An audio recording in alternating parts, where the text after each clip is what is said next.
안녕하세요. DJ 사나입니다. 오늘의 사연 시작해 보겠습니다. 구독자 여러분들, 안녕하십니까?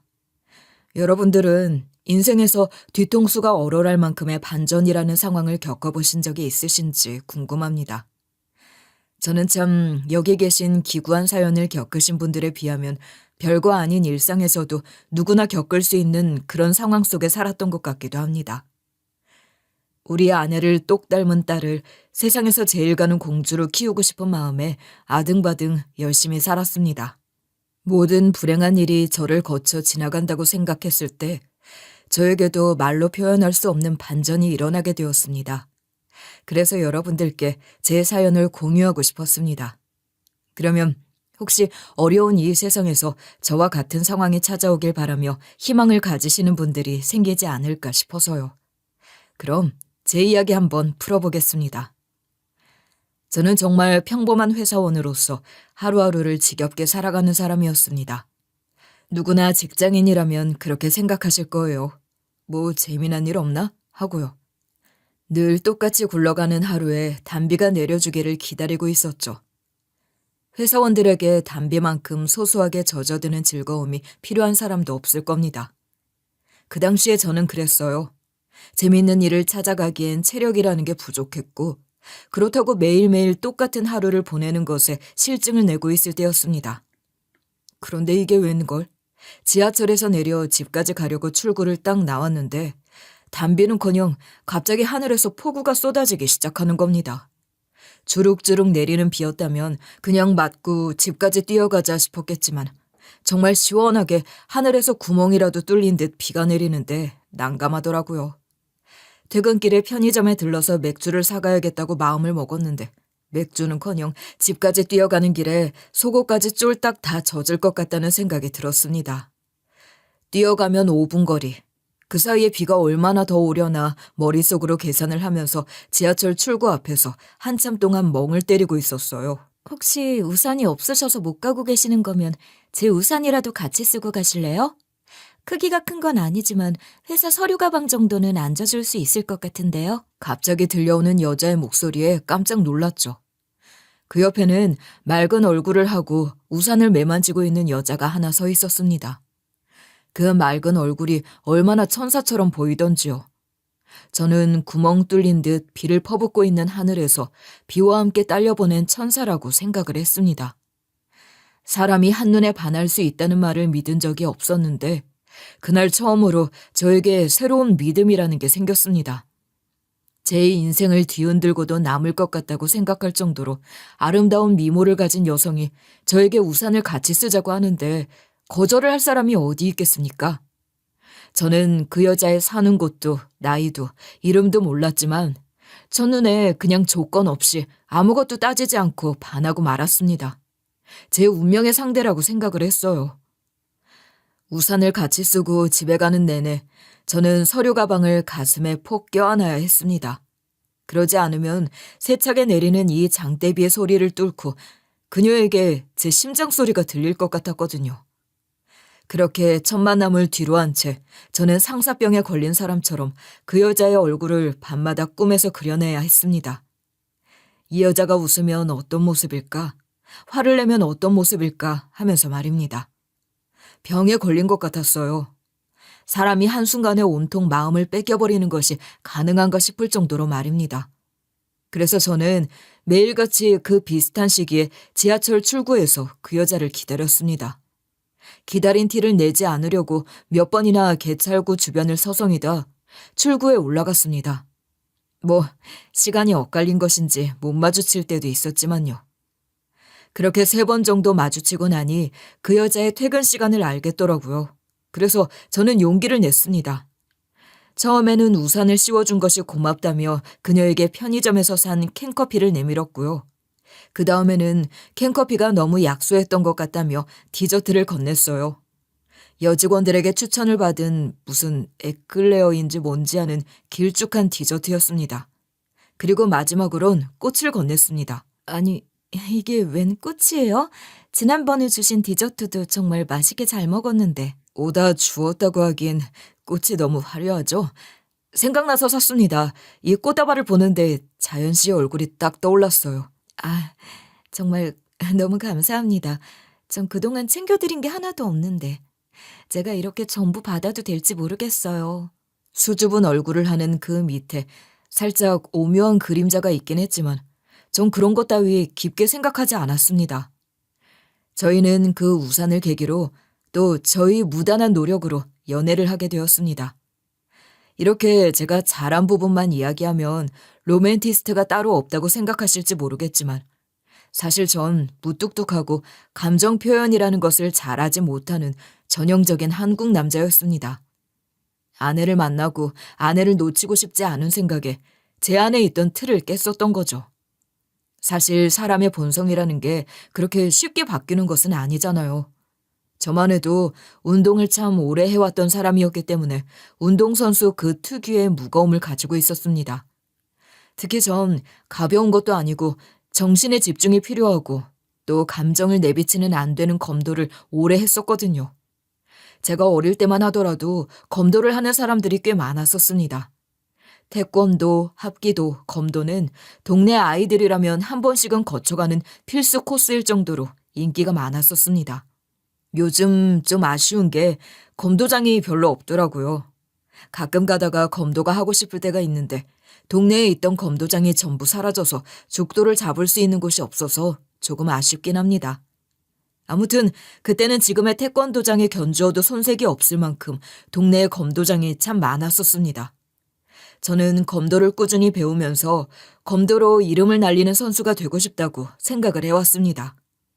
정신을 집중해서 한 방 한 방 묵직한 죽도를 날리는 것도 재미가 있었고 상대방의 심리를 간파하고 제 감정을 죽여서 상대방을 혼란스럽게 만드는 심리전 또한 재미있었습니다. 우리 철우가 뭐라고? 어디를 어떻게 부상을 당해?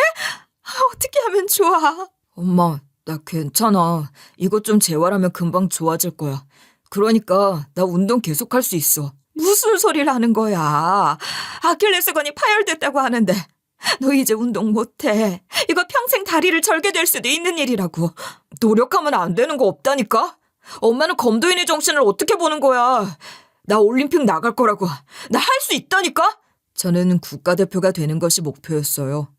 대학에 진학을 하고도 꾸준히 검도를 하면서 언젠가는 대한민국에서 검도하면 이철우라는 이름이 나올 수 있는 선수가 되겠다고 열심히 노력을 했죠.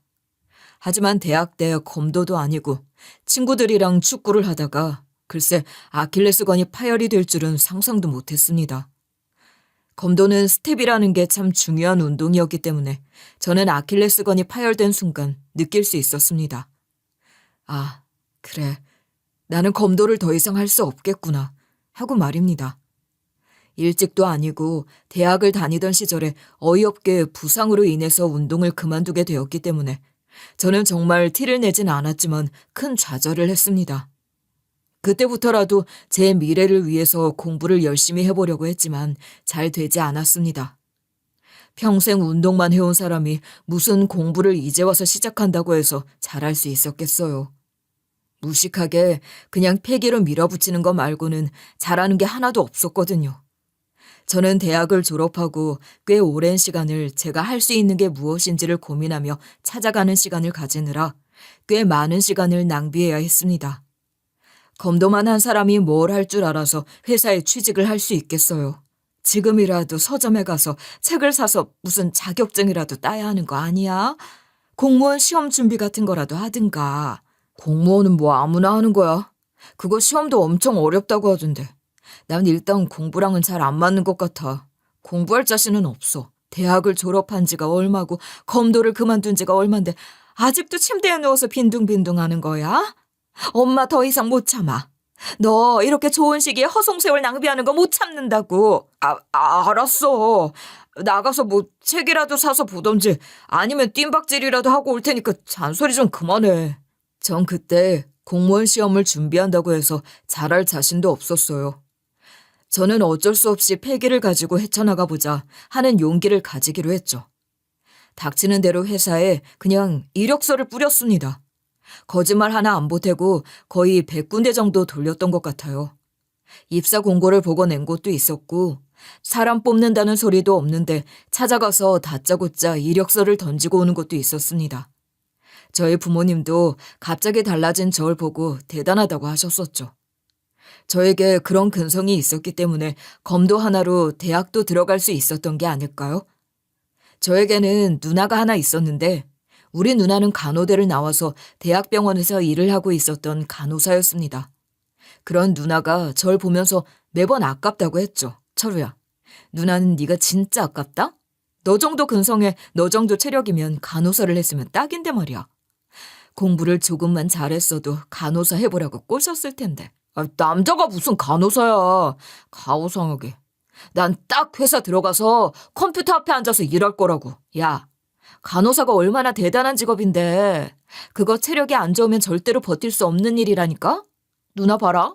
3교대로 대학병원에서 썩어나가는 와중에도 꼬박꼬박 운동하는 거 보면 몰라? 누나도 진짜 대단한 것 같아.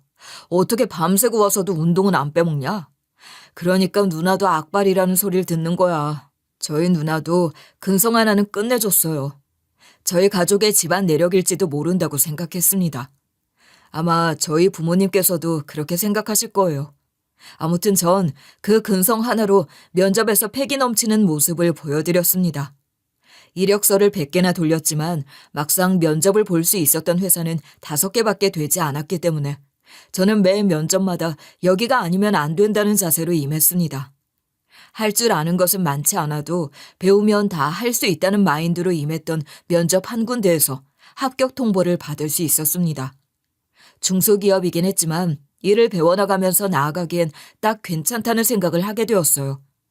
저는 그렇게 회사원이 되었고 제가 입사를 하는 날 저희 부모님께서는 눈물도 지으셨습니다. 엄마는 철훈이가 운동을 그렇게 그만두게 된 뒤에 하루 종일 잉여인간처럼 살지는 않을까 참 걱정 많이 했었다. 이렇게 취직해서 회사원이 되다니 정말 너무 뿌듯하다. 아이 참, 나 첫 출근하는 게 뭐가 그렇게 대수라고 눈물까지 흘리고 그래. 엄마 주책이야 주책. 나이 먹더니만 별걸로 다 눈물을 흘리네. 네가 엄마 나이 돼봐라. 응? 자식 나오면 다 이렇게 별거 아닌 일로 눈물 흘리고 그러는 거야. 그때 제 나이 29살이었습니다. 우리 누나는 저보다 2살이 많았었는데 제가 한창 회사 신입사원으로 정신 놓고 일을 할 때 누나는 시집을 갔어요. 우리 누나 시집도 진짜 잘 갔거든요. 솔직히 말해서 제 누나라서 얼굴이 이쁜 건 전혀 모르겠는데 남들은 우리 누나 보고 예쁘다 예쁘다 하더라고요. 다들 눈깔이 빈 거죠. 사실 저랑 같이 운동을 하던 친구들 중에서도 우리 누나 한 번만 소개시켜달라고 졸랐던 놈들이 한둘이 아니긴 했지만 단 한 번도 소개팅을 시켜준 적은 없었습니다. 제 눈에만 그런 건지 모르겠지만 우리 누나 집에서 뭐 개차반이었거든요. 빨래도 안 해, 청소도 안 해. 맨날 우리 엄마랑 지지고 볶고 하던 사람인데 누구 인생 망치라고 소개를 시켜주겠어요. 우리 누나 성격만 보면 절대로 소개시켜달라는 소리를 할 수 없는 사람인데 다들 꾸며진 외부활동 모습만 봐서 속아 넘어간 것이었겠죠. 그래서 전 우리 매형이 진심으로 안타까웠습니다. 제가 오죽하면 매형이 인사드리러 온 날 매형 손잡고 눈물을 다 지었겠어요. 매형은 직업도 의사고 잘생겼고 빵빵한데 왜 우리 누나 같은 사람이랑 결혼을 해서 불구덩이에 빠지려고 하세요? 지금이라도 탈출. 야, 이철우 너 미쳤냐? 뒤지고 싶어서 그런 이야기 하는 거 아니지? 너 반대쪽 다리도 확 아킬레스건 잘라버려. 매형, 이거 보세요. 우리 누나가 저런 사람이라니까요. 어떻게 그런 무서운 말을 아무렇지도 않게 하는지. 제가 검도 그만둔 이유 아시죠? 근데도 저런 말을 서슴없이 뱉는다니까요. 누나 성격 저런 거 모르고 내가 결혼까지 생각했겠어? 그래도 우리가 서로 이해하고 배려하면 저런 모습 안 보고도 살 수 있어. 보니까 처남이 아주 성질을 박박 긁는구만. 부창부수라고 매형도 똑같은 사람이었습니다. 아무튼 의사인 우리 매형, 누나와 결혼했고 둘은 같은 대학병원에서 근무를 했어요. 서로 과는 달랐지만요. 아무튼 의사 사위를 본다고 우리 부모님께서 얼마나 좋아하셨는지 모르겠습니다. 분명히 결혼은 우리 누나가 하는 건데 저는 엄마가 재혼을 하는 줄 알았다니까요. 우리 매형은 뭐랄까요. 정말 날카로운 시선을 가진 사람이었습니다. 의사라서 그런 건지는 모르겠지만 신중하기도 하고 정말 딱 가능한 일이 아니고서야 도전을 잘 하지 않는 사람이었습니다. 이렇게 말을 하면 그냥 포기가 빠른 사람 아니냐고 생각하실지도 모르겠지만 그게 아니라 가능하고 불가능하고의 경계선이 명확한 사람이었던 것입니다. 의사로서 밑도 끝도 없이 희망으로 환자를 고문하는 것보다 정확하게 판단을 내려주는 게 더 명의잖아요. 저는 우리 매형 진심으로 존경하는 사람입니다. 왜냐고요? 그렇게 칼같이 냉정한 사람이 우리 누나랑 결혼을 할 생각을 했으니까요. 만약 우리 누나가 이 말을 들었다면 제 등짝에 스매시를 꽂았을 겁니다. 그래도 웬만한 도전의식이 있는 게 아니고서야 불가능한 일이라고 생각했거든요. 누나, 요즘 별일 없지? 몸도 건강하고 정신도 건강하고 아무 일도 없는 거 맞아? 매형은? 갑자기 무슨 안부 전화를 하고 그래? 왜? 너 뭐 농약 먹었냐? 아니면 엄마한테 무슨 일이라도 있어? 뭔데 그래? 아니, 내가 누나 걱정도 못해? 벌써 결혼한 지 몇 개월 지났으니까 매형이 누나 본성을 알고 이혼하자고 하면 어떡하나 걱정돼서 전화한 거지. 네가 정녕 죽고 싶어서 전화를 했구나. 이런 뻘소리를 정성스럽게 하는 거 보니까. 병원에 와서 위세척이라도 해야 하는 거 아니니? 농약을 들이부은 것 같은데. 그런 거 아니거든? 아무튼 잘 살면 됐지. 알았어. 잘 살아. 우리 누나가 결혼해서 사는 거 보니까 저도 결혼이라는 게 빨리 하고 싶을 정도로 부러웠습니다. 하지만 그건 정말 꿈일 뿐이었어요. 개뿔, 중소기업 주제에 무슨 야근을 그렇게 많이 시키는 건지요. 분명히 제가 입사 지원할 때 공고에 6시 칼퇴근이라고 적혀 있었는데 담당자가 뻥을 쳐도 제대로 친 것이었습니다. 맨날 8시는 되어야 퇴근이 가능했거든요. 그래도 한 가지 다행이었던 점은 집이랑 회사가 지하철로 5정거장밖에 되지 않는다는 것이었습니다. 그렇게 매일같이 야근을 하며 제 퇴근 시간이 6시가 아니라 8시라는 것이 확정이 된 어느 날 비가 내렸고 아내를 만나게 된 것입니다. 제가 3번째로 꽃 선물을 안겼을 때 하나 알게 된 사실이 있었습니다. 아내가 꽃을 받고선 미묘한 표정을 지었었다고 했잖아요. 그게 매형이 말하던 필승법이라고 했거든요. 매형, 우리 누나 꼬실 때 어떻게 꼬셨어요? 우리 누나도 일밖에 모르는 사람이라서 누가 좋아한다고 말하기 전까진 눈치도 못 챌 사람인데 꼬시는 필승법 하나 알려줘? 이거 진짜 귀한 방법이라 아무도 모르는 건데. 뭔데요, 왜요? 나도 연애 좀 하게 그 비법 공유 좀 해주십시오. 제가 진짜 평생 스승으로 모시겠습니다. 처음에는 부담스럽지 않게 캔커피처럼 편의점에서 살 수 있는 음료수로 살살 꼬시다가 2번째로는 여자들이 좋아하는 꽤 비싼 디저트를 딱 건네는 거야. 그동안 캔커피를 받아 먹었으니까 그런 디저트를 거절할 수 없거든. 그 다음에 딱 마지막으로 꽃다발 주면서 고백을 갈기는 거지. 평소에 꽃 선물 받는 게 쉬운 건 아니거든. 저는 메모까지 해가면서 똑같이 아내에게 작업을 걸었습니다만 마지막 그 꽃다발에서 미묘한 얼굴을 했거든요. 별로 기뻐하는 것 같아 보이진 않았습니다. 혹시 꽃 알러지 같은 거 있으세요? 꽃 싫어하시는 거면 제가 선택을 잘못했네요. 아니에요. 그게 아니라 제가 사실은 꽃장사 하거든요. 그러면서 저에게 명함을 하나 주는데 정말 꽃집 사장이더라고요. 그것도 모르고 다른 가게에서 산 꽃다발을 내밀었으니까 조금 민망하더라고요. 근데 이거 완전 그린라이트 아니겠어요? 명함에 이름, 전화번호 다 적혀 있었거든요. 그 뒤로 저는 이 불도저 같은 추진력으로 연락을 시작했고 우리는 자주 만나게 되었습니다. 꽃집은 지하철로 저희가 내리는 역에서 2정거장 거리였어요. 대충 퇴근하는 시간 맞춰서 제가 기다리거나 아내가 기다렸다가 데이트를 했고 정을 쌓았습니다. 그렇게 제 나이 34살에 드디어 결혼을 할 수 있었습니다. 주변에서 연애랑 결혼은 다른 거라고 하도 말을 많이들 하니까 걱정을 많이 하긴 했었는데 전혀 아니었어요. 연애를 할 때보다 훨씬 더 행복감을 느낄 수 있었거든요. 사랑하는 제 아내랑 매일 집 앞에서 헤어지는 게 마음이 아팠었는데 결혼을 하고 나서부터는 퇴근을 하고 집에 가면 같은 집에서 만날 수 있고 저녁도 오순도순 해먹을 수 있고 같은 침대에서 자고 일어나니까 행복할 수밖에 없었습니다. 정말 결혼이라는 게 이렇게 좋은 줄 알았더라면 진즉에 할 걸 그랬죠. 저희 아내는 감수성이 참 풍부한 사람이었습니다. 그 감성이 너무 좋아서 저는 아내에게 가끔 편지를 써달라고 요청을 할 정도였어요. 저희 아내는 매일매일 글을 짤막하게 쓰는 사람이었어요. 항상 일기를 적곤 했었어요. 저는 그 일기 내용이 궁금했었는데 우리 아내는 제가 한 번만 보여달라고 해도 한 번을 보여준 적이 없었습니다. 물론 저도 몰래 보려고 하면 얼마든지 볼 수는 있었지만 저는 그렇게 양심 없는 놈이 아니었거든요. 아무튼 저희는 정말 알콩달콩하면서 서로를 배려하며 잘 살았습니다. 운동만 해서 무뚝뚝했던 저의 모습만 보았던 우리 누나는 제가 아내를 챙기는 모습을 보면서 혀를 내둘렀습니다. 난 처로 제가 저렇게 변할 줄은 꿈에도 몰랐다. 아, 소름이 돋아. 맨날 무슨 말을 해도 아니? 2개만 하던 애가, 그 무뚝뚝하던 애가 저렇게 다정하게 굴다니. 사람이 사랑을 하면 다 변한다니까. 당신 만나고 나서 나도 변했잖아. 아, 그거랑은 차원이 다르다니까. 아우, 소름 돋아, 소름. 저게 저럴 줄 누가 알았겠어? 그렇게 1년 동안 달콤한 신혼생활을 보내고 저희의 1주년을 축하라도 하듯이 아내가 임신을 하게 되었습니다. 정말 말도 안 되게 기쁜 일이더라고요. 아내가 임신을 했다고 저에게 조심스럽게 임신 테스트기를 내미는데 선명한 2줄을 보고 저는 주저앉아서 눈물을 흘리고 말았습니다. 우리 사랑의 결실이 이렇게 찾아오다니 정말 꿈만 같았어요. 저희 아내는 입덧이 상당히 심한 편이었습니다.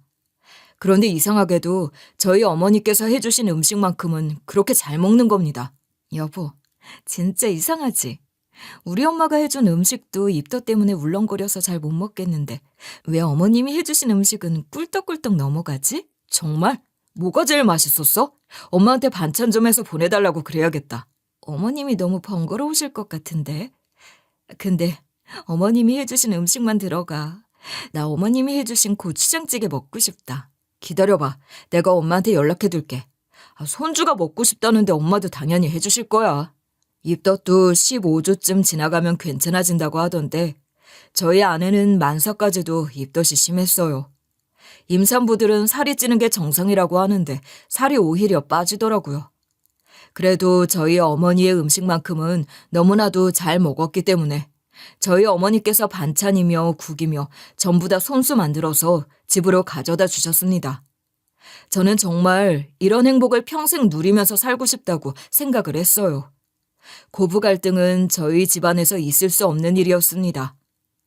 아내와 어머니의 사이도 정말 좋았고 장모님의 사위사랑 역시 대단하셨죠. 저는 정말 행복했습니다. 이런 게 천생연분이 아니면 뭐란 말입니까? 늘 하하호호 웃는 그 웃음소리가 집안을 떠나지 않았습니다. 아내와 평생 이렇게 서로를 생각하고 서로의 손을 잡고 함께 눈을 감고 싶다는 욕심까지 부리게 되었습니다. 점점 불러오는 배를 보면서 뱃속의 아기에게 책도 읽어주고 하루의 끝을 보고하고 아내를 꼭 끌어안고 잠이 들었습니다. 출산을 2달 앞두고 어김없이 저희 본가에 가서 어머니께서 차려주신 음식을 먹으면서 이야기를 나누고 있었죠. 올케 출산일이 언제랬지? 다다음 달이지? 근데 생각보다 배가 별로 안 나온 것 같아. 입덧이 심했어서 그런 건지 모르겠는데 아이도 주수에 비해서 작은 편이래요. 그래도 초음파상으로는 문제 없다고 하셨어요. 그럼 누구 피를 물려받은 아이인데 당연히 건강하겠지. 아, 맞다. 우리 부부는 이번에 뜻깊은 일에 동참하고 왔어. 뭔 일을 했는데? 누나가 뜻깊은 일을 할 게 뭐가 있다고. 이게 꼭 말을 해도. 우리 부부 이번에 장기기증 신청했어. 장기기증? 아, 그걸 왜 하냐. 아니, 죽어서도 뭐 남들한테 장기 다 주게? 그러면 나중에 묘에는 어떻게 묻어주냐. 화장해서 납골당에 두는 거지. 요즘 장기기증 하는 사람들이 하도 없어서 안타깝게 세상을 떠나시는 분들이 많더라고. 이해랑 나랑 둘 다 신청했어. 정말요? 대단하시다. 저도 그런 거 있으면 꼭 하고 싶었었는데. 여보, 우리도 저거 장기기증 신청할까? 저는 당연히 아내가 하자는 일에는 거절을 하는 법이 없었습니다. 저희 부부는 아내가 출산을 하고 병원에 자궁이 잘 쪼그라들었는지 검사를 하러 갔을 때 장기기증 서약서에 사인을 하고 돌아왔습니다. 설명을 듣는데 조금 무섭기도 하고 또 저희 장기를 다 떼어가면 거죽대기만 남는다는 말에 자식이 봤을 땐 씁쓸하지 않겠나 싶어서 걱정이 되긴 했지만 죽어서도 다른 사람들을 살릴 수 있다는 것이 또 대단한 일이었기에 과감하게 사인을 하고 왔습니다. 좋은 일은 나눠야 배가 되는 거라고 하잖아요.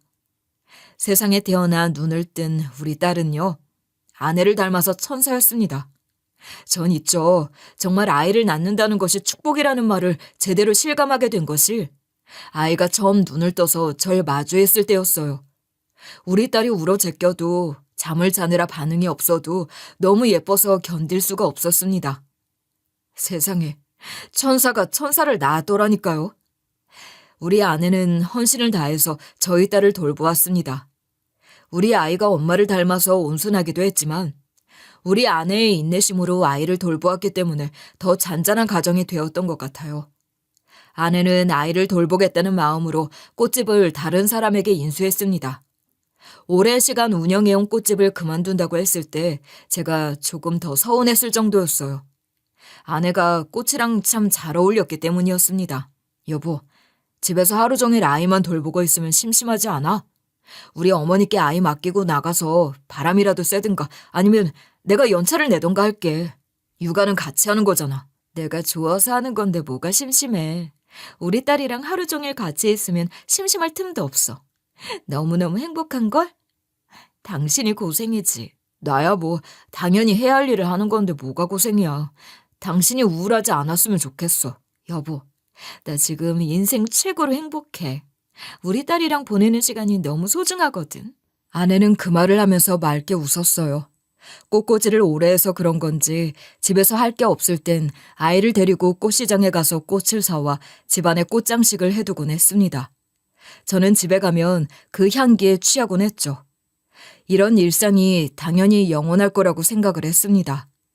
맑은 미소를 하고 절 반겨주는 아내, 화목한 우리 가족, 고부 갈등이라는 것은 전혀 없었기에 그냥 일상이 흘러가는 것이 아까울 정도로 소중했습니다. 아내와 저 둘이서 데이트를 할 시간이 필요하지 않겠냐고 딸아이를 돌봐주시는 장인어른 장모님과 우리 부모님까지도 삼박자가 너무 잘 맞았습니다. 하지만 사람이 너무 행복하면 안 되는 건가 봐요. 우리에게 이런 일이 생길 줄은 꿈에도 몰랐습니다. 아니요, 너무 불행한 이야기는 상상조차 하지 않았기에 그 사실을 알았을 때 정말 충격에서 헤어나오기가 어려울 정도였습니다. 우리 딸아이가 4살이 되었을 때였습니다. 그때는 어린이집에 다니면서 적응을 하고 있을 때였어요. 사회에 적응을 하기 위해서는 어린이집도 필수라고 하더라고요. 그러던 어느 날 어린이집에서 활동을 할 시간에 전화가 걸려왔습니다. 아내의 다급한 목소리가 들려왔어요. 여보, 어떡해. 우리 하담이가 쓰러졌대. 하담이가 숨을 못 쉰대. 여보, 나 지금 응급실에 가고 있는 중이니까 여보도 빨리 와. 우리 하담이 어떡해. 저는 너무 놀라서 회사에서 벌떡 일어나 소리를 질렀습니다. 제 표정이 시퍼렇게 질린 것을 보고 부장님이 당장 병원에 가보라고 하셨고 응급실로 달려갔죠. 시퍼렇게 질린 아내 옆에는 아무도 없었습니다. 제가 아내를 꼭 끌어안았어요. 그리고 의사 선생님의 충격적인 말이 들리더군요. 이 하담 어린이요. 선천성 심장병인 것 같습니다. 그전에는 장기들이 다 작아서 티가 나지 않았지만 자라면서 이 병이 더 도드라질 수 있거든요. 선천성 심장병이라니, 그게 그럼 심장에 문제가 있다는 뜻입니까? 어떻게 치료를 해야 합니까? 이 병은 확장성 심근병증이라고도 합니다. 심장의 육이 약해져서 제대로 펌프질을 하지 못하는 병입니다. 시간이 지날수록 심부전으로 발전을 할 위험이 높아요. 그 뒤로는 말이 들려오지 않을 정도로 충격을 받아서 기억이 잘 나지 않습니다. 이 일로 인해서 우리 가족은 모두 좌절에 빠지게 되었습니다. 이 병은 심장 이식이 필요할 수도 있는 병이라고 하더라고요. 그렇지만 소아심장은 귀에도 너무 귀하다는 거예요. 내가 케이스를 좀 알아봤는데 심장 이식이 제일 중요한데 소아심장은 정말 구하기가 어려워. 그래도 조금 희망적인 건 약물 치료로 버틸 수 있다는 거고, 더 심해지면 그때는 인공심장 보조장치로 생명 연장이 가능하다는 거야. 매영, 그게 쭉 성인이 되어서도 죽을 때까지도 다 버틸 수 있는 그런 거예요? 그건 아니지. 하담이의 몸이 얼마나 버텨줄지는 아무도 모르는 거야. 그래도 당장 급한 불은 끌 수 있는 방법이라는 거지. 그래도 생명 연장을 할 수 있다는 것에 감사했습니다. 우리 가족 모두 장기 기증을 희망했잖아요. 제발 우리 딸에게도 기증을 해줄 사람이 나타나길 바라며 매일 기도했습니다. 아내와 저는 우리 딸아이를 위해서 지치지 않기로 했어요. 혹시 모르기에 계속 입원과 퇴원을 반복하며 딸아이의 심장을 관찰했습니다. 약발이 잘 들어야 하는데 하고 기도를 올리며 부작용이 날 수도 있었기에 들여다보면서 지켜봐야만 했습니다. 그 시간이 길어져도 지치지 말자고 아내와 손가락을 걸며 약속했습니다. 하담이가 병원의 입원과 퇴원을 반복하게 되면 아내는 전적으로 아이를 돌봤고 저는 마음에 잡히지도 않는 회사 생활을 열심히 하면서 약값을 벌기 시작했습니다. 물론 보험도 있었고 우리 누나와 매형이 의료진이었기 때문에 병원비 부분에서 혜택을 받을 수 있는 게 있긴 했었어요. 그래도 심장과 관련된 약이 워낙 비쌌기도 했고 또 국내에서는 쓰는 약이 한정적이라서 힘들기도 했습니다. 혹시나 최악의 상황을 대비해서 제발 신부전이 오지 않기를 바라면서 정말 열심히 하루하루를 살았다고 말을 해도 과언이 아니었죠. 제가 이 세상에 존재하는 모든 신께 기도를 올렸다니까요. 힘든 우리 아내와 하담이의 마음에 상처를 내고 싶지 않아서 눈물까지도 꾹 참았어요. 그러던 어느 날이었습니다. 입원을 하게 된 아이가 평온하게 잠든 사이에 우리 아내가 친구가 병원 앞에 왔다는 이야기에 같이 밥을 먹으러 잠깐 자리를 비우게 되었습니다. 하지만 일은 꼭 그럴 때 터지잖아요. 하담이의 심장에 발작이 일어나면서 응급 콜이 온 것입니다. 우리 아이가 발작을 일으켰다는 말에 아내는 놀래서 병원으로 뛰어들어가다가 그만 교통사고를 당하고 말았습니다. 참, 이보다 더 담담하게 말을 하고 싶지만 아직도 그날의 일을 생각하면 속이 울렁거립니다. 아내가 신호등이 깜빡이던 상태에서 건너다가 신호가 중간에 바뀌었는데 그만 파란불로 바뀐 걸 보고 달려오던 차가 아내를 쳐버렸다는 것입니다. 다행히 병원 앞이라서 아내는 빠르게 이송이 되었지만 교통사고를 당하면서 머리를 심하게 다쳐 뇌사 상태가 되고 말았습니다. 철우야, 어떻게 하니? 어떻게 이런 일이 한 번에 와르르 무너지듯이 찾아올 수가 있어? 누나, 제발 거짓말이라고 해줘. 누나가 이 병원 간호사잖아. 매형이 의사잖아. 제발 우리 아내가 뇌사자가 아니라고 해줘, 제발. 누나도 그렇게 말하고 싶지. 근데 내가 너무 부었어. 이렇게 생명 연장하는 거 더 이상은 의미가 없어. 다행히도 우리 하담이는 빠른 처치로 고비를 넘긴 상태였어요. 하지만 아내의 뇌는 점점 더 부어갔고 의식은 돌아오지 못할 것이라고 했습니다. 우리 딸아이 5살에 아내는 그렇게 세상을 떠나고 말았습니다. 뇌사 상태였기에 병원에서는 이전에 신청을 해두었던 장기 기증을 진행하겠다고 했습니다. 저는 고개를 끄덕였죠. 우리 아내는 수없이 많은 생명을 살리고 그렇게 떠났어요. 저는 한 줌밖에 남지 않은 아내의 유고를 보면서 하염없이 울었습니다. 하지만 오랜 시간 울 틈은 없었어요. 저는 우리 아이를 살려야 했으니까 아내의 목까지 힘을 내야 했어요. 아내가 사라지니 일과 병간호를 병행해야 했는데 혼자의 몸으로 그 2가지 일을 다 하기가 어려웠습니다. 무려 3년이라는 시간 동안 회사 일이랑 병간호를 번갈아 가면서 했는데 회사에서도 눈치를 주더라고요. 제가 업무에서도 실수를 자주 했거든요. 또 아이가 내내 병원에 입원을 해 있는 건 아니었으니까 급하게 검사를 하거나 입원을 해야 할 때마다 연차를 내니까 눈치를 주더라고요. 우리 아이도 이제 8살인데 병원을 왔다 갔다 하는 게 힘들어 보였어요. 그때 매형이 저에게 제안을 하나 했습니다. 일을 그만두고 다른 일을 해보는 게 어떻겠냐고요? 지금 일도 벅찬데 다른 일은 적응하려면 더 오래 걸리지 않을까요? 어려운 일은 아니라서 말이야. 내가 좀 아는 분이 중소기업 운영하고 있는 회장님이신데 운전기사를 뽑는다고 하더라고. 월급도 꽤 괜찮더라고. 월급이야 뭐 지금도 잘 벌고 있는 건 아니라서요. 그래도 제가 지금 버는 것만큼은 되겠죠? 월급은 맞춰주실 것 같더라고. 버는 돈은 비슷한데 일하는 시간이 유동적이고 또 출장을 가시는 주간에는 아예 일 안 해도 되던데 미리 일주일치 스케줄이 나온다니까 병간호하면서 일하기엔 딱 좋은 것 같은데. 어때? 출장을 자주 가시나요?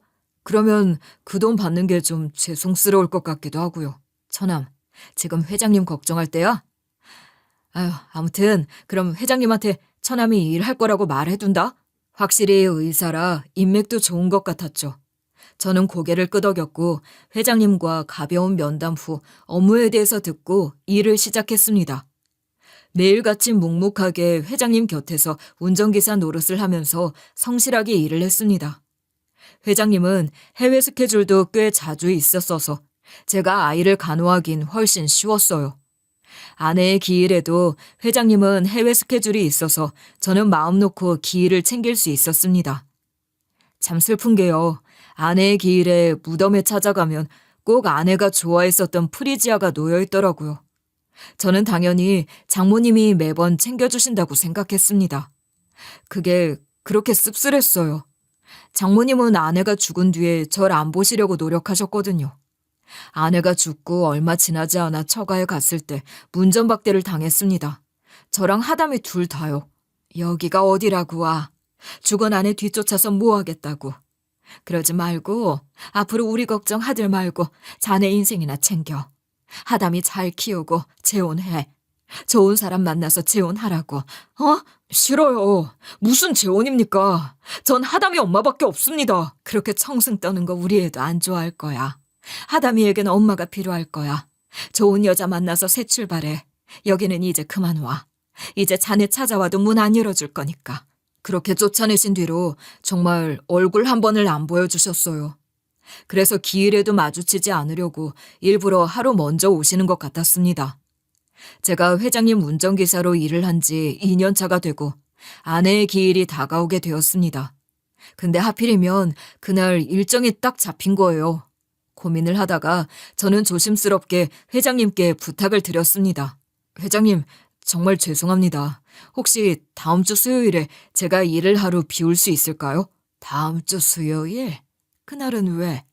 내가 다른 회사 사장이랑 만찬이 있는 날이긴 한데. 사실 그날이 저희 아내의 기일입니다. 아픈 딸이랑 같이 납골당에 찾아가려고 해서요. 휴가를 하루만 주실 수 없으실까요? 회장님이 절 지긋하게 바라보시더니 고개를 끄덕이셨습니다. 예상치 못한 너그러움에 고개를 푹 숙였습니다. 장비서, 그날 일정 다 취소하게. 생각해보니까 내가 사는 게 바빠 까먹었지 뭐야. 그날이 우리 딸도 기일일세. 네? 정말요? 회장님도 그런 아픔이 있으셨군요. 일정을 비워주셔서 감사합니다. 회장님에게 딸이 있었다는 사실도 몰랐었는데 그 딸이 세상을 떠났다는 것도 놀랄 일이었죠. 아무튼 기일을 맞이한 휴관날, 아내의 묘지에 딸과 함께 찾아갔습니다. 우리 딸은 인공심장 수술을 받았고 조금은 괜찮아졌어요. 아내의 묘 앞에 역시나 놓여진 프리지아를 보면서 눈물 젖은 얼굴로 인사를 하고 있는데 인기적이 느껴졌습니다. 처음에는 당연히 장모님인 줄 알았는데 회장님이었어요. 아니, 회장님이 여기에 어떻게 와 계시는 겁니까? 오늘이 따님분의 기일이라고 하셨었죠? 여기에 계신 겁니까, 따님분이? 참, 이것도 인연이 아닐 수가 없네. 여기 이 묘가 자네 아내의 무덤이 맞는 게지? 에? 예. 회장님께서 저희 아내를 알고 계시는 겁니까? 어떻게 인연이 있길래? 그러게나 말이야. 내가 참, 그래, 뭐라고 말을 해야 할지 잘 모르겠구만. 인연이지, 인연이야. 참 고마운 사람이 아닐 수 없어. 그러면서 회장님이 눈시울을 붉히시는데 저는 정말 당황스러웠습니다. 회장님과 저희 아내가 인연이 닿을 수 있는 일이 뭐가 있나 한참을 생각해야 했어요. 혹시 아내가 운영하던 꽃집에 자주 오셨었나 하고 생각을 해봐도 고작 꽃집 사장에게 인연이 있다고 말을 하면서 눈시울을 붉힐 일은 아니지 않겠습니까? 저는 혼란스러웠고 이해를 할 수 없었습니다. 저희 딸 하담이도 제 손을 꼭 붙잡고 낯선 할아버지의 알 수 없는 시선을 피하려고 했어요. 우리 아내가 회장님 같은 분이랑 인연이 있었다면 분명히 저에게 설명을 해주었을 겁니다. 저는 아무런 연결고리를 찾을 수가 없었습니다.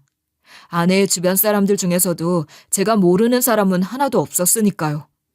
그렇다고 아내가 회장님 몰래 아니죠. 그런 상상을 한다는 것 자체가 죄스러운 일이었습니다. 우리 아내는 고결하고 순결한 사람이었으니까요. 저에게는 그 어떤 사람과도 바꿀 수 없는 천사였으니까요. 회장님, 아무리 생각해도 저희 아내와 무슨 연이 있으신 건지 전 모르겠습니다.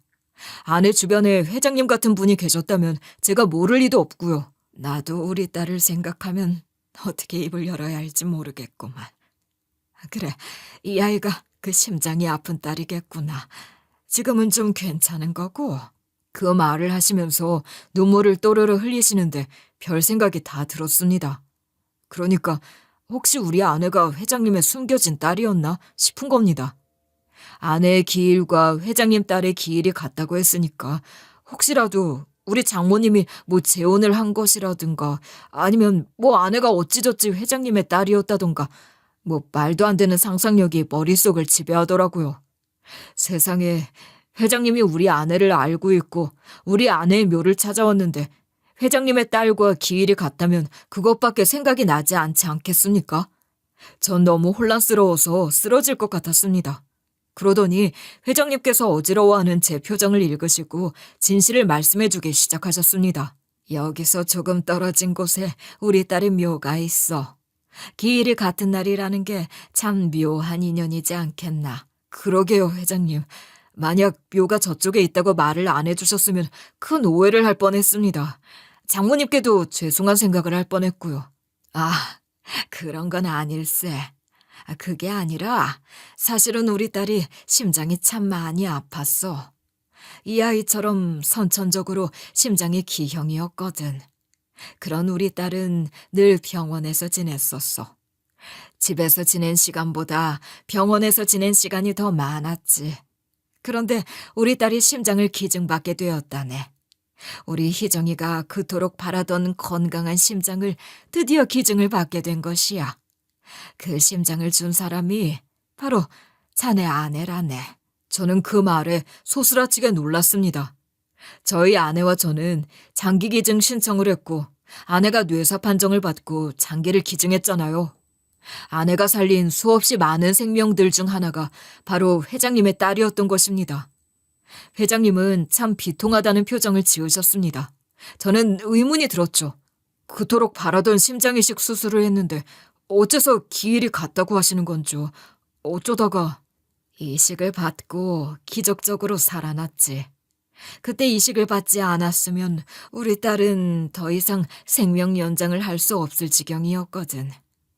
하지만 수술을 받고 얼마 지나지 않아서 부작용이 생기기 시작했어. 그래서 꼬박 1년이라는 시간 동안 그 부작용을 잡으려고 약도 많이 쓰고 노력도 많이 했지만 결국 수술을 받은 지 딱 1년째 되는 날 세상을 떠나고 말았네. 그래서 기일이 같았던 것이었군요. 그런데 회장님, 저희 아내가 장기 기증을 한 공여자란 사실을 어찌 아셨습니까? 이건 법적으로 공유가 되지 않고 비밀로 붙여질 텐데요. 그렇지. 알려달라고 해도 죽어도 안 알려주더구만. 그런데 자네 딸아이 덕에 알았어. 저희 하담이 때문에 아셨다고요? 아니, 하담이가 어떻게... 자네 딸이 병원에 입원해서 심장 치료를 받고 있지 않았나. 그 병원 의료진들은 다 알고 있더만. 간호사들끼리 아는 이야기를 들었네. 김희정 환자에게 심장 이식을 해준 뇌사자의 딸이 소아병동 심장과에 입원을 해 있다. 이 소리를 하더구만. 저희 아내가 병원에서 먹고 자고 했어서 의료진들이랑도 꽤 가깝게 지냈었어요. 저희 누나와 매형도 의료진이었거든요. 심장이 아픈 딸을 간호하다가 뇌사자가 된 사람이 다른 사람에게 심장을 기증하고 떠났다는 게 그들에게는 큰 이슈이기도 했을 거야. 그 말을 들은 내가 소아병동에 찾아갔어. 심장이 아픈 아이들을 하나하나 찾아보았지. 문제는 심장질환을 앓고 있는 아이들이 한둘이 아니더군. 우리 딸을 그렇게 괴롭혔던 병을 가진 아이들이 많다는 사실에 다시 한번 놀랐지. 회장님께서는 여전히 눈물을 뚝뚝 흘리셨습니다. 아마도 먼저 간 딸이 그리워서였을 겁니다.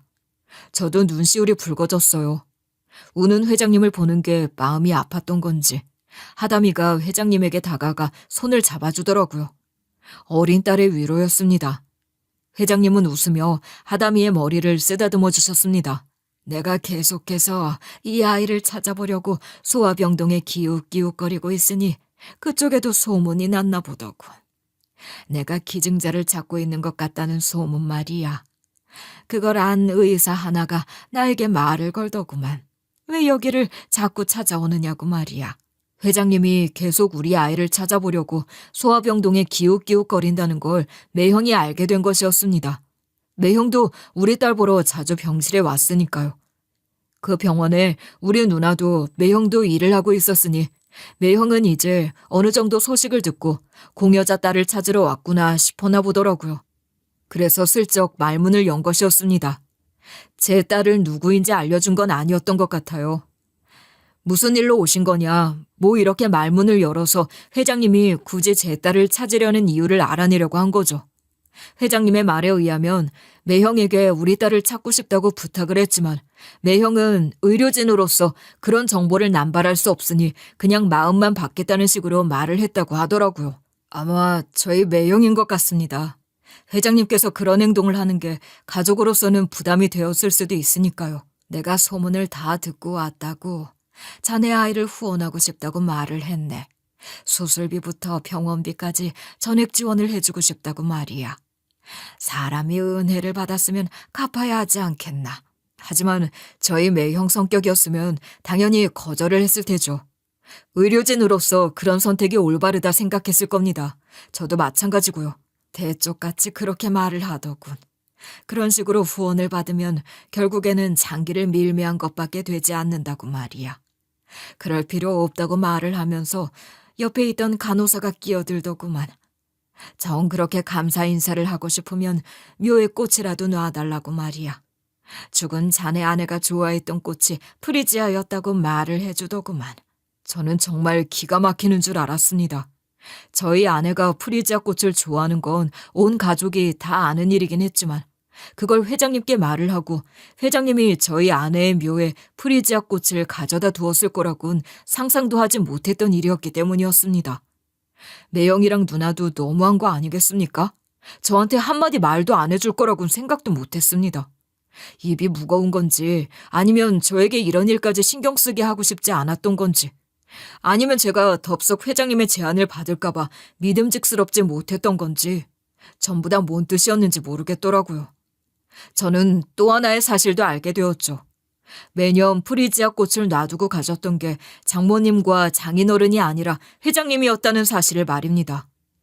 이 일이 모두 지난 뒤 장모님께 슬쩍 연락을 해서 여쭈어 보니까 저랑 혹시라도 기일 당일에 가면 마주치게 될까 봐 기일이 지나고 난 다음에 아내에게 인사를 하러 갔다 오셨다고 하더라고요.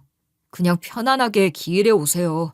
저 재혼할 마음도 없고요. 우리 하담이도 보고 싶으시잖아요. 기일이라도 만나요, 장모님. 난 자네가 빨리 재혼이라도 했으면 하는 바람이야. 우리는 우리대로 잘 살고 있어. 그래도 앞으로는 기일에 가도록 할게. 하담이도 많이 컸겠다. 어찌 보면 이 일로 인해서 또 하나의 연이 끊어지지 않고 이어질 수 있는 기회가 되기도 했습니다. 장모님께서도 이제는 절 있는 그대로 받아주시기로 한 것 같습니다. 그 시간 동안 하담이의 얼굴도 못 보고 지낸 게 마음 아파서 그러셨을지도 모르겠지만 기일에 편안하게 얼굴 마주하고 갈비탕이라도 한 그릇 하자고 하시더라고요. 그런 결심을 해주셨다는 것만으로도 감사했습니다. 아무튼 저는 아내의 무덤 앞에서 한참 동안 회장님과의 대화를 이어갔습니다. 제가 직장을 다니면서 아이의 병간호를 한참 하고 있을 때 너무 힘들어하고 있으니까 저희 매형이 안 되겠다 싶었는지 회장님께 먼저 연락을 했다고 하더라고요. 염치불구하고 말입니다. 심장을 기증한 사람의 남편이라고 직접적으로 말은 안 했지만 힘들게 살고 있는 동생에게 일자리 하나만 만들어달라는 식으로 말을 한 거죠. 회장님은 제 얼굴을 모르셨다고 했습니다. 병동에 찾아왔을 때 저는 일을 하고 있었으니 낮 시간에는 거의 자리를 비웠으니까요. 회장님의 딸 역시 심장을 이식받은 뒤에 1년 정도 고생을 하다가 세상을 떠났으니 저희가 정작 병원에서 함께 공간을 나눈 시간은 1년 정도밖에 안 되었던 거죠. 그 의사가 그렇게 부탁을 하는데 내가 못 들어줄 건 뭔가 싶었어. 그 철옹성 같은 사람이 말이야. 나에게 잘 아는 동생이라면서 말을 하는데 이상하게 이 부탁은 들어줘야 한다는 생각이 들더라고. 그래서 내가 아무것도 묻고 따지지 않고 채용을 하겠다 했네. 자네가 누군지 알아보지도 않고 말이야. 그런데 제가 길 이야기를 하자마자 눈치를 채신 거군요. 그래서 일부러 저희 아내의 무덤까지 재차 발걸음을 하신 거고요. 프리지아 꽃 제가 오기 전부터 있었으니까요. 맞네. 자네가 길 이야기를 하는데 내 딸에게 심장을 기증해준 사람의 배우자구나 싶더라. 그래서 내가 혹시나 싶어서 확인을 하려고 여기까지 찾아와 일부러 인기척을 냈던 것이었어. 아니나 다를까 자네가 고개를 드는데 맞았구나 싶더라고. 내 예상이 맞았어. 자네에게 정말 고맙네. 난 말이야. 은혜는 꼭 갚는 사람이야. 자네에게도 도움이 되고 싶네. 내가 꼭 도움이 되고 싶어. 아닙니다. 따님분께서는 결국 세상을 떠나셨는데 무슨 보답을 하시겠다고 그렇게 말을 하세요. 전 괜찮습니다. 자네는 몰랐으면 아는데 말이야. 그 심장을 이식받고 1년 동안 우리 딸이 부작용으로 고생을 하긴 했지만 그 마지막 1년이 우리 두 사람에게는 가장 행복한 시간이었네. 1년이라는 시간이 주어진 것에 감사했어. 우리는 못다한 이야기를 나누었고 함께 울고 함께 웃을 수 있었다네. 그 심장이 아니었으면 절대로 못 이룰 꿈 같은 이야기였지. 그래서 꼭 보답을 하고 싶어. 내 인생에 가장 아름답고 행복한 시간을 만들어 주었으니 나도 그만큼의 보답을 나누고 싶네. 회장님께서는 저에게 무슨 수를 써서라도 저희 아이가 건강해질 수 있도록 후원을 해주고 싶다고 말을 하셨습니다. 저에게 일도 그만두라고 하시더라고요. 갑작스러운 해고 통보에 어안이 벙벙해져 있었는데 본인이 생활비며 병원비며 다 지원을 해줄 테니까 저희 아이와 더 많은 시간을 함께하라고 하시지 않겠습니까? 그럴 수 없습니다. 아무리 그래도 어떻게 모든 지원을 다 받을 수 있겠어요. 나중에 후회하지 말고 하담이라고 그랬나? 하담이와 좋은 시간, 좋은 추억을 만들어 남은 인생 그 추억을 품에 안고 살아가야 하는 법인 거야. 하담이는 물론 건강해질 거지만 말이야. 저에게 아이와 보낼 수 있는 시간을 가장 행복하게 생각하라고 하셨습니다. 회장님 본인도 그렇게 딸과 보내는 시간을 제일 소중하게 생각했기 때문에 딸이 먼저 떠난 지금도 심하게 슬프지는 않다고 말을 하셨어요. 저는 행운을 얻은 거죠.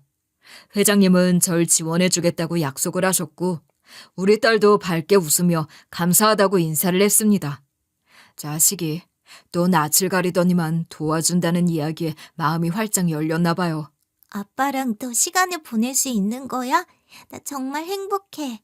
아빠랑 같이 있으면 병원에 있어도 무서운 게 하나도 없어. 그래 아담아. 앞으로는 아빠가 꼭 하담이 옆에 있어줄게. 그 뒤로 저는 정말 회장님의 말씀처럼 생활비 지원과 병원비 지원을 받게 되었고 저희 딸아이를 홈스쿨링으로 모든 수업을 돌린 뒤 추억을 쌓고 있는 중입니다. 혹시 모를 심장 이식 대기도 해놓고 언제 벌어질지 모르는 위험한 상황에 대비를 하려고 애를 쓰고 있어요. 그리고 아내가 세상을 떠난 뒤에 두려움에 혹은 너무 슬플까봐 열어보지 못했던 우리 아내의 일기장을 드디어 읽기 시작했습니다. 절 만난 날부터 저와 결혼해서 아이를 낳은 것, 우리 아이가 아파서 힘든 것, 세상을 떠나기 마지막 전날까지의 일기를 보며 웃기도 하고 울기도 하고 그렇게 저만의 방법으로 이제서야 아내를 떠나보낼 준비를 하며 추모하고 있어요. 아내의 장기 기증으로 닿게 된 이 인연을 소중하게 생각하고 우리 딸을 위해 살아보려고요. 제가 힘을 내야 우리 하담이도 힘을 낼 수 있겠죠? 여러분들께서도 제 사연을 끝까지 들어주셨다면 우리 하담이를 위해서 기도 한 번만 부탁드리겠습니다. 감사합니다.